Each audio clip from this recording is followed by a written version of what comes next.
जय माता जी students, welcome to our YouTube channel Dhyan commerce, the key of success. जय माता जी dear students, welcome to online lecture of Dhyan commerce. Friends, आपका स्वागत है फर्स्ट ईयर बीकॉम सेमेस्टर 1 में फाइनेंशियल अकाउंटिंग 1 सब्जेक्ट के अंदर। बच्चों, फर्स्ट टॉपिक हम स्टार्ट करने जा रहे हैं accounting concepts, conventions and principles. तो ये बेसिक टॉपिक है बच्चों। इसका थोड़ा पार्ट आपने 11 कॉमर्स में स्टडी कर लिया है बच्चों। फॉर फर्स्ट ईयर बीकॉम में यहाँ में अकाउंटिंग प्रिंसिपल्स को थोड़ा डीप में पढ़ना है बच्चों। It's a very very important topic. ये पूरे टॉपिक में आपको अलग अलग कॉन्सेप्ट एंड प्रिंसिपल्स थियरी के तौर पे पढ़ने हैं। नेक्स्ट वीडियो स्लाइड में बच्चों मैं अकाउंटिंग प्रिंसिपल, कॉन्सेप्ट और कन्वेंशंस की आपको एक्सप्लेनेशन देने जा रहा हूँ। Dear students, now we are taking introduction part of accounting principles and concepts। सबसे बच्चों वाला introduction part समझते हैं हम। Accounting is known as language of business. Accounting बच्चों बिजनेस की एक लैंग्वेज ऐसा कह सकते हैं। जैसे हम बच्चों बोलने के लिए, बात करने के लिए लैंग्वेज यूज करते हैं, वैसे ही accounting is a one type of language. Like every language has certain rules of grammar. For better understanding of accounting, certain principles are used in accounting। ऐसा कह सकते हैं बच्चों, जैसे कोई भी लैंग्वेज को बोलने के लिए या काम करवाने के लिए ग्रामर और बेटर अंडरस्टैंडिंग के रूल्स यूज होते हैं, वैसे ही बच्चों अकाउंट्स को लिखने के लिए अकाउंटिंग प्रिंसिपल का यूज होता है। To ensure uniformity in accounting, certain accounting principles, concepts, conventions, assumptions are used while writing accounts and preparing financial statement। वैसे कह सकते हैं बच्चों, अकाउंट्स लिखने के लिए या फाइनेंस स्टेटमेंट प्रिपेयर करने के लिए uniform rules regulation of accounts use होता है, जिसे अकाउंटिंग प्रिंसिपल, कॉन्सेप्ट, कन्वेंशंस या फिर एजम्पशन कहा जाता है। इन शॉर्ट, अकाउंट्स को लिखने के लिए भी पर्टिकुलर रूल्स रेगुलेशन आपको यूज करने हैं। जैसे कोई लैंग्वेज बोलने के लिए आप पर्टिकुलर रूल्स रेगुलेशन यूज करते हो, वैसे ही बच्चों accounting is a one type of language for business. Now in paragraph accounting principles. अब बच्चों अकाउंटिंग प्रिंसिपल्स क्या होता है वो समझने से पहले एक बेसिक सेंटेंस जो आपने आगे पढ़ा हुआ है, accounting is an art as well as science. जैसे बच्चों कोई भी इन्वेंशन होता है तो वो लेबोरेटरी में पास होता है, साइंटिफिकली प्रूव होता है, तब वो साइंस कहा जाता है। वैसे ही बच्चों अकाउंटिंग के जो भी प्रिंसिपल्स है वो वर्किंग एज अ साइंस होता है बच्चों। साइंस की तरह उसे रूल्स रेगुलेशन पास करके अप्लाई किया जाता है। अकाउंटिंग ऑल्सो एक आर्ट है बच्चों। उसको लिखने के लिए आपके पास नॉलेज होना चाहिए, तभी लिख सकता है। कोई भी पर्सन अकाउंट्स को लिख नहीं सकता। तो ऐसा कह सकते हैं बच्चों, अकाउंटिंग प्रिंसिपल्स का यूज करके accounting is an art as well as science. अब बच्चों पैराग्राफ में अकाउंटिंग प्रिंसिपल्स, उसका मीनिंग समझते हैं। The set rules which define the way account should be prepared are known as accounting principle। ऐसे set of rules बच्चों जो universally apply किए जाएं अकाउंट लिखने के लिए, उसे कहा जाता है अकाउंटिंग प्रिंसिपल्स। यानी जो रूल्स बच्चों सारे business unit, business enterprise use करे, that is called accounting principles. Option में बच्चों दूसरा मीनिंग समझते हैं। Principles of accounting are the general law or rules which are used by accountants universally while recording accounting transaction। Account के transaction record करते समय बच्चों ऐसे रूल्स रेगुलेशन जो पूरा बिजनेस एंटरप्राइज या सारे बिजनेस एंटरप्राइज यूनिवर्सली यूज करे, तो that is called accounting principle. Accounting principle also known as generally accepted accounting principle, उसे GAAP के नाम से भी बच्चों पहचाना जाता है। तो ये फर्स्ट पेज पे बच्चों पीपीटी में आपने इंट्रोडक्शन पार्ट देखा। अकाउंटिंग लैंग्वेज है बच्चों, वो एक प्रकार का साइंस है जो साइंटिफिकली प्रूव नहीं होता है बच्चों, पर ऐसा कह सकते हैं अकाउंटिंग प्रिंसिपल्स के आधार पे वो एक प्रकार का साइंस है और उसको लिखने के लिए स्पेशल नॉलेज होना चाहिए। It is also called art. फिर बच्चों आपने अकाउंटिंग प्रिंसिपल का सिंपल मीनिंग देखा। अब नेक्स्ट वीडियो स्लाइड में बच्चों सबसे पहले अकाउंटिंग कॉन्सेप्ट एंड प्रिंसिपल को हम समझेंगे। Now we are taking features of accounting principles। Accounting principle के मीनिंग के ऊपर से बच्चों उसके फीचर समझते हैं। सबसे पहला इंपॉर्टेंट फीचर है बच्चों uniform set of rules. Yes, accounting principles के अंदर बच्चों जो भी प्रिंसिपल्स या रूल्स अप्लाई होते हैं वो पूरे इंडिया में यूनिफॉर्म रहता है। यानी every business enterprise using uniform set of rules for preparing accounts, ऐसा आप कह सकते हो। Second, main made concept. Yes, accounting principle बच्चों एक्सपीरियंस के आधार पे, बिजनेस के एनवायरनमेंट में जो भी चेंजेस रहे उसके आधार पे अकाउंटिंग बॉडी ने इसको बनाया होता है। तो ये मोस्टली मेन मेड है बच्चों। जैसे कोई साइंस के अंदर इन्वेंशन होता है लेबोरेटरी में, वैसा लेबोरेटरी मेड कॉन्सेप्ट नहीं है, it is called main made concept. Third बच्चों, फ्लेक्सिबल नॉट रेजिड चेंजेबल, ऐसा कह सकते हैं बच्चों कि जो भी अकाउंटिंग प्रिंसिपल्स एक बार अप्लाई किए गए बिजनेस एनवायरनमेंट में डे बाय डे जो भी चेंजेस होते हैं वैसे उसमें भी बच्चों चेंजेस होते रहते हैं। इट इज फ्लेक्सिबल, वो मशीन की तरह फिक्स नहीं है, उसमें डे बाय डे चेंजेस कर सकते होते हैं। That is called flexible for accounting principle. Fourth, generally accepted. Yes बच्चों, पहले ही आ गया GAP, accounting principle generally accepted होते हैं, यानी मोस्टली हर एक बिजनेस यूनिट बच्चों ये रूल्स रेगुलेशन यूज करके अकाउंट लिखता है, जिससे दो बिजनेस के अकाउंट्स को कंपेयर करना इजी हो जाए। ये बच्चों बेसिक फीचर्स है, आगे समझते हैं accounting concepts and assumption. Accounting concept એટલે ખ્યાલ, एजम्पशन यानी धारणा। ये क्या होता है बच्चों, पैराग्राफ में जस्ट उसका नॉर्मल मीनिंग समझते हैं। Accounting concepts are the basic assumption which provides base for accounting process। Accounting concept बच्चों ऐसी धारणा है जो अकाउंट लिखने का बेस प्रोवाइड करती है। It is assumed that every enterprise is follow this concept। यहाँ बच्चों ऐसी धारणा की जाती है कि हर एक बिजनेस इसका पालन करेगा। पैराग्राफ में they are generally accepted accounting rules based on which transactions are recorded and financial statements are prepared। ऐसा कह सकते हैं बच्चों अकाउंटिंग कॉन्सेप्ट जनरली एक्सेप्टेड होते हैं बच्चों, वो मोस्टली हर एक बिजनेस यूनिट अपने अकाउंट्स लिखते समय या फाइनेंशियल स्टेटमेंट प्रिपेयर करते समय यूज करता है। There are 3 types of accounting concept. अब बच्चों अकाउंटिंग कॉन्सेप्ट मोस्टली हर एक बिजनेस यूनिट फॉलो करता है, ऐसा कह सकते हैं, वो प्रकार का एजम्पशन है। फाइनेंशियल स्टेटमेंट में भी बच्चों अकाउंटिंग कॉन्सेप्ट यूज होता है। ऐसे 3 प्रकार के कॉन्सेप्ट नेक्स्ट स्लाइड के अंदर बच्चों मैं आपको एक्सप्लेन करने जा रहा हूं। डियर स्टूडेंट्स, अब हम लेने जा रहे हैं सबसे important first accounting concept. This is called going concern concept. ये ऐसा कॉन्सेप्ट है बच्चों, नाम के ऊपर से ही समझ आ रहा है आपको, गोइंग कंसर्न यानी बिजनेस कंसिस्टेंट बेस पे लॉन्ग टाइम चलने वाला है। पैराग्राफ में समझते हैं। This is an important concept of accounting. When business is started it is assumed that the same will continue for very long period in future, therefore it is called going concern concept। बच्चों हम सबको पता है, कोई भी छोटा business हो, provision stores हो या पान का शॉप हो बच्चों, या बड़ा शॉपिंग मॉल हो आपका, हर एक बिजनेस यूनिट बच्चों बिजनेस स्टार्ट करने के बाद यही सोचता है कि सालों सालों उसका बिजनेस चालू रहेगा। तो गोइंग कंसर्न कॉन्सेप्ट यही बता रहा है कि कोई भी बिजनेस यूनिट बच्चों लॉन्ग पीरियड तक चालू रहेगा, ऐसी हम धारणा करते हैं। अब बच्चों उसके एग्जांपल समझते हैं जिससे हमें आसानी से गोइंग कंसर्न कॉन्सेप्ट समझ आ जाए। Example number 1, bank loan taken for business for 10 year. Suppose बच्चों आप बिजनेस के लिए 10 लाख रुपए की लोन लेते हो। यहाँ लोन देते समय बच्चों बैंक क्या सोचती है, business will run for long period. As पर गोइंग कंसर्न एजम्पशन, यहाँ ऐसी धारणा की जाती है बिजनेस बच्चों बहुत साल चलने वाला है, इसलिए बैंक हमें 10 साल की लोन देती है या हम 10 साल की लोन लेते हैं। Second, prepaid revenue expenses are shown on the asset side of business। Prepaid expenses बच्चों यानी ऐसा खर्च जिसका बेनिफिट आपको फ्यूचर में मिलने वाला हो, जिसका बेनिफिट फ्यूचर में रिसीव करने वाला हो, उसको हम बैलेंस शीट में असेट्स लिखते हैं। फ्यूचर में यानी बिजनेस बच्चों लॉन्ग पीरियड तक रन होने वाले, यानी गोइंग कंसर्न कॉन्सेप्ट इसके अंदर अप्लाई होता है। उसके बाद बच्चों third example, distinction is made between capital expenditure and revenue expenditure. हम सबको पता है बच्चों, द एक्सपेंडिचर विच इज इनकर for less than 1 year that is called revenue, the expenditure which is incurred for more than 1 year or benefit which is received for long period is called capital expenditure। तो यहाँ बच्चों business revenue और capital expenditure को क्यों differ करता है, क्योंकि business बहुत लंबे समय तक चालू रहने वाला है, यानी गोइंग कंसर्न कॉन्सेप्ट का यूज करके एक्सपेंडिचर के 2 पार्ट किए जाते हैं।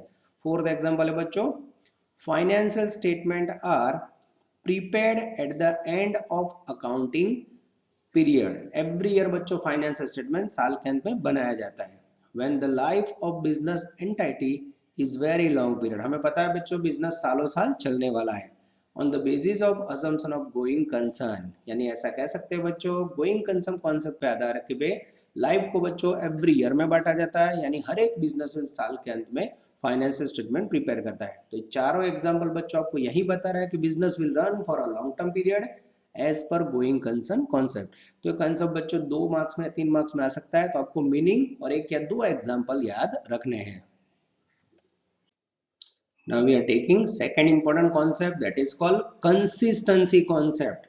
कंसिस्टेंट, कई बार बच्चों आपको मम्मी पापा भी या टीचर भी बोलते होंगे भाई कंसिस्टेंट परफॉर्मेंस दिखाओ, यानी कंसिस्टेंट बेस पे रिजल्ट लाओ। तो यही कॉन्सेप्ट को बच्चों बिजनेस में अप्लाई करना है। पैराग्राफ में हम समझते हैं। The principle of consistency suggest that while accounts और for preparing financial statement the same policies, procedures and methods should be followed every year। ऐसा कह सकते हैं बच्चों, बिजनेस यूनिट ने जो rules regulation procedures guidelines method use की हो वो एवरी ईयर बिजनेस को यूज करनी चाहिए। In this way uniformity is to be maintain in accounting entries books and various statement. तो ऐसा कह सकते हो बच्चों, एक ही प्रकार के मेथड पॉलिसी यूज करने से आपके जो भी अकाउंट्स एंट्रीज बुक्स है वो यूनिफॉर्म रहेंगे, उसमें एरर होने के चांसेस कम है। अब बच्चों एग्जांपल से समझते हैं कंसिस्टेंसी कॉन्सेप्ट। पहला एग्जांपल है बच्चों, the method of stock valuation should be followed consistently and it should not be changed frequently.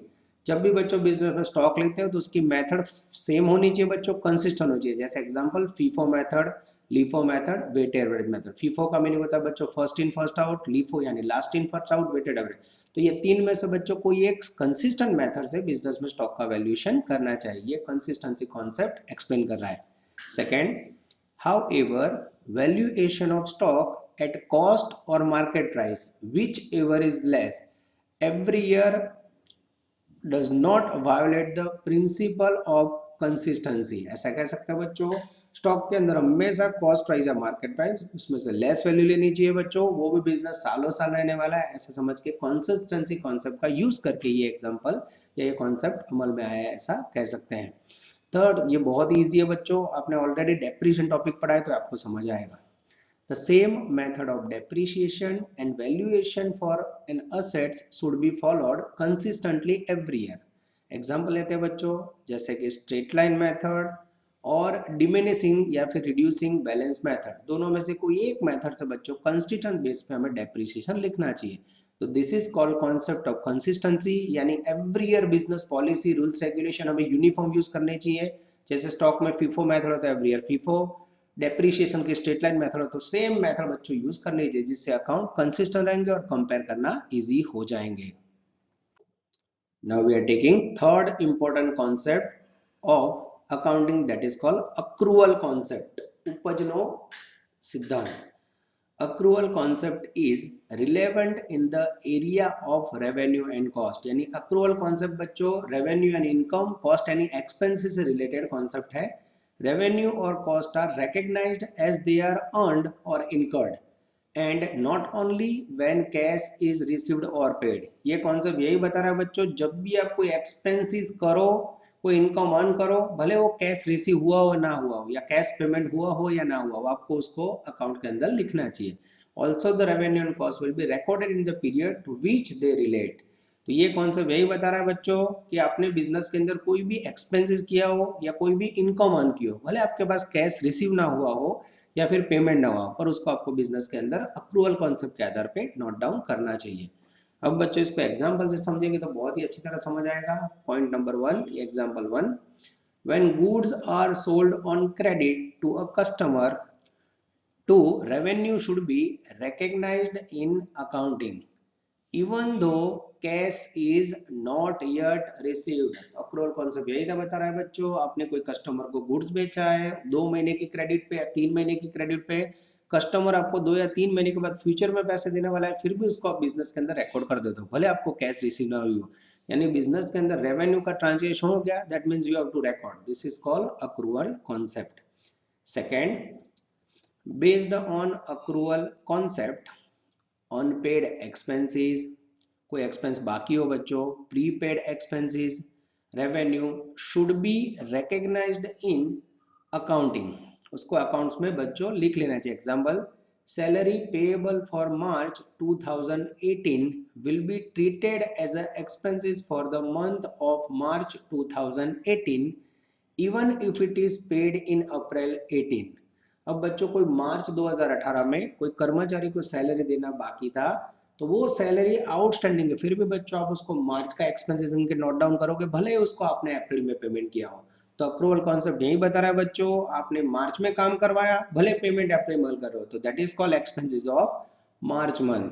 Third example बच्चों, an advance received on the order of sales is not recorded in the books of accounts.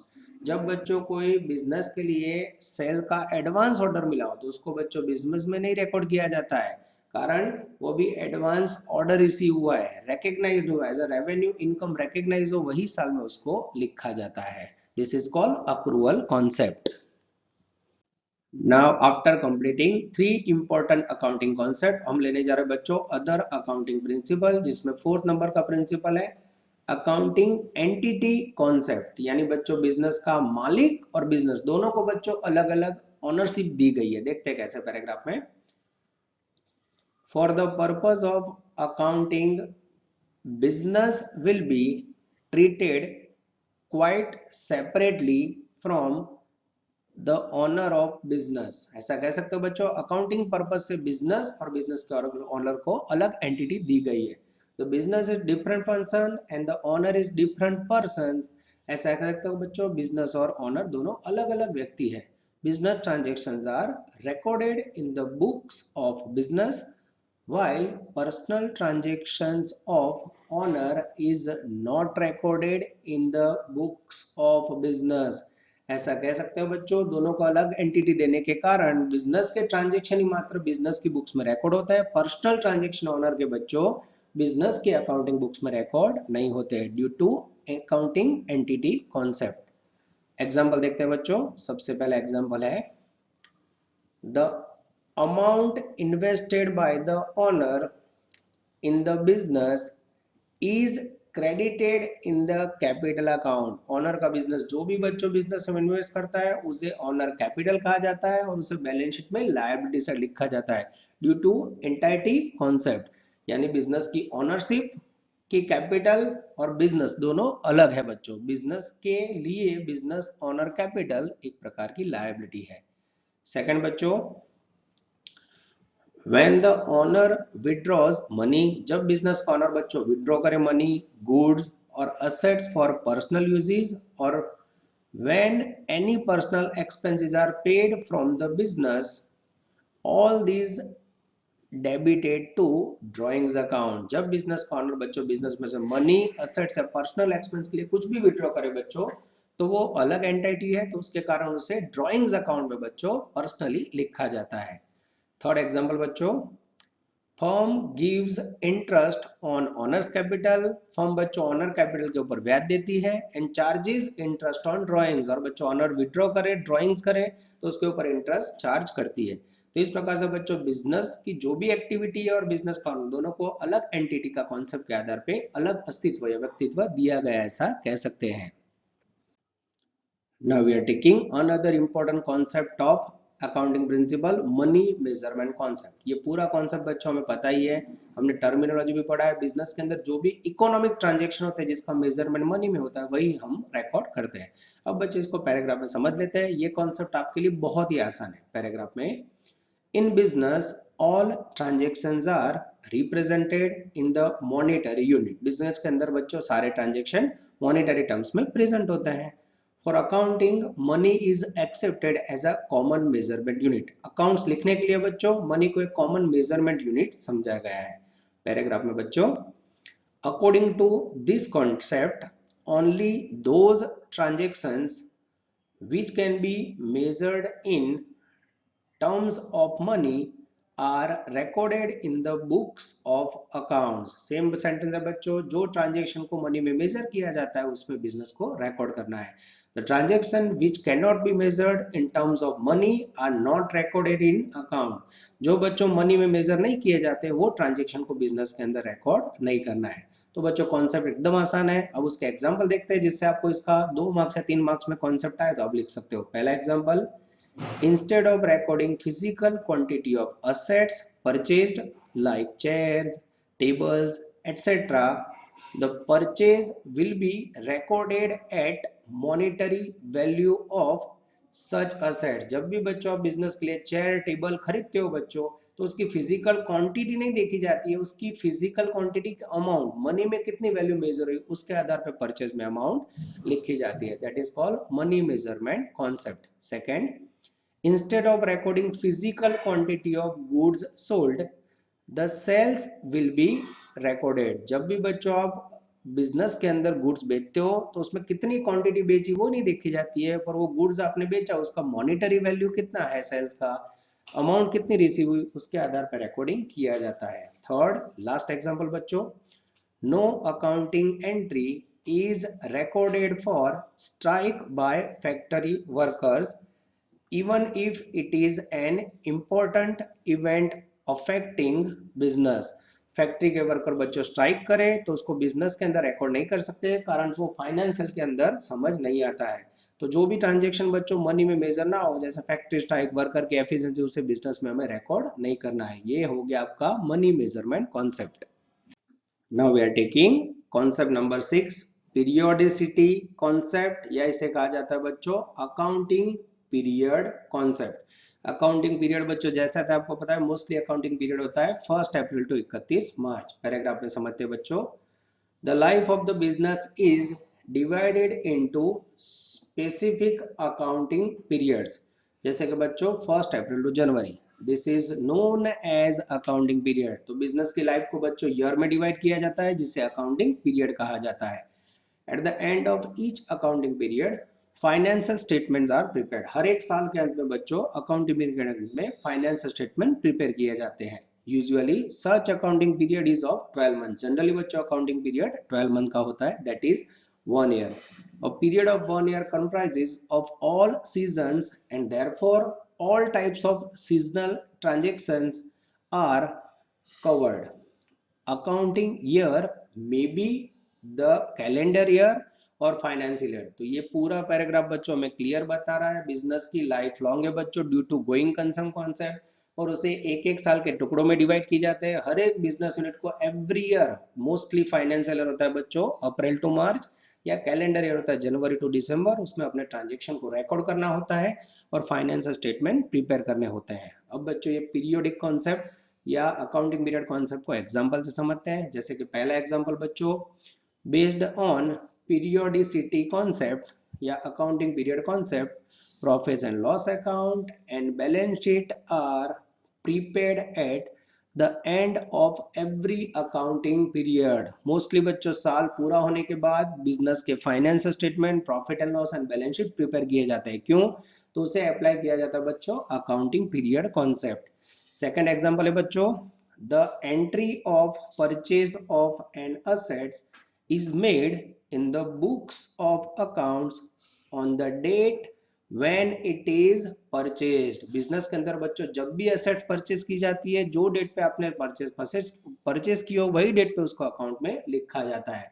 तो these all are called concept of accounting period। अब बच्चों ये पहला lecture यहाँ पूरा करते हैं, बहुत ही लंबा लेक्चर बनाऊंगा बच्चों, तो थियरी बोर करेगी, इतना आप लोग रेडी कर लो बच्चों। लेक्चर 2 में बाकी के जो भी अकाउंटिंग प्रिंसिपल और शॉर्ट क्वेश्चंस उसको लेके हम आगे बढ़ेंगे। तब तक बच्चों इसको बराबर मेमोराइज करके रेडी करो। Take care, all the best, जय माता जी। Please like, subscribe, share and press bell icon for notification. Thank you.